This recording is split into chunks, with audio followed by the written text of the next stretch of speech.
Narayana school principal కాదు, బయట ఒక రూమ్లో స్కూల్ పుస్తకాలు పెట్టి అమ్ముతున్నారని చెప్పేసి.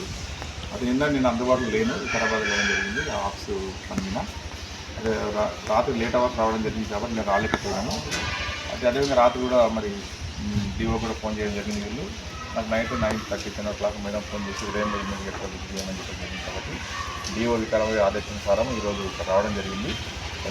పుస్తకాలు అమ్ముతున్న మాట వాస్తవాన్ని తెలుసుకోవడం జరిగింది. మరి ఎన్నిసార్లు చెప్పినా కూడా మేము మారడం లేదు. స్కూల్ క్యాంపస్లో అమ్మడం అనేది మాకుండా ఇంకా అమ్మకూడదు, కానీ వాళ్ళు దాన్ని ఆ విధంగా చేయకుండా వేరే బయట పెట్టి అమ్ముతున్నారు. అది కూడా తప్పే.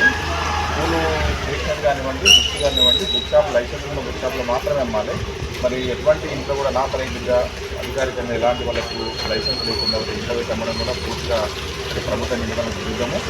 మేడం కూడా సీరియస్గా దీని మీద యాక్షన్ చెప్పింది కాబట్టి డీటెయిల్గా పెట్టమని చెప్పింది. కాబట్టి ఈ 2 స్కూళ్ళ మీద కూడా చైతన్య నారాయణ 2 స్కూళ్ళ మీద కూడా డీటెయిల్గా రిపోర్ట్ పెట్టాము. దీనికి భారీగా పెనాల్టీ కానీ లేకపోతే అవసరమైతే ఈటీఆర్ రద్దు కూడా మేము రికమెండ్ చేయడం జరుగుతుంది.